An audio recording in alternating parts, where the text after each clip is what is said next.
Malag na rin po ba or mahangang yung mga Facebook account? Alam niyo po ba guys na kailangan din natin siyang linisin?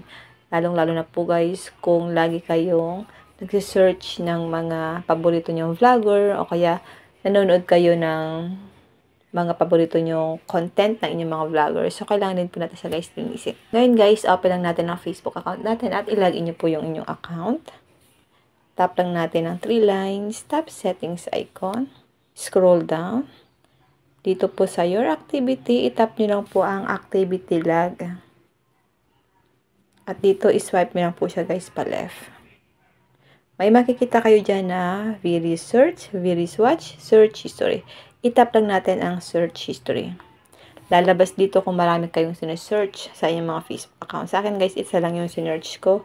So, para ma-delete yan, itap nyo lang po ang clear searches. Yan. No items na siya. Back lang natin guys. Dito naman tayo sa videos watch. Tap lang natin ito.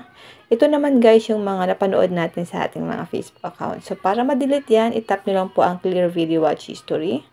Are you sure only you can see your video watch history? Tap lang natin ang clear. We have started clearing your video watch history. Ayan guys, wait lang natin siya. Then i-refresh nyo. Kapag ganyan na guys, na-delete na yan. Then, dito tayo sa video search.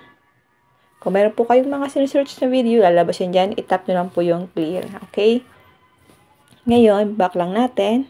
Hanapin ulit natin ang ating Facebook account. Ilong press nyo po yan. Tap up info. Storage usage. Tap lang natin ito guys. Itap nyo po ang clear cache. So, ayan guys, kapag nag-0 na, na-delete na po yung mga cache na ginamit natin sa ating Facebook account.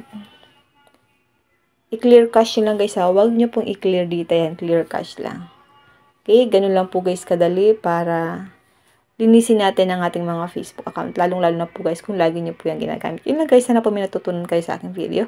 Huwag nyo lang po kalimutan na i-follow ako at i-share ang ating video para malaman din po ng iba kung paano po natin lilinisin ang ating mga Facebook account para po maganda ulit yung performance ng ating Facebook.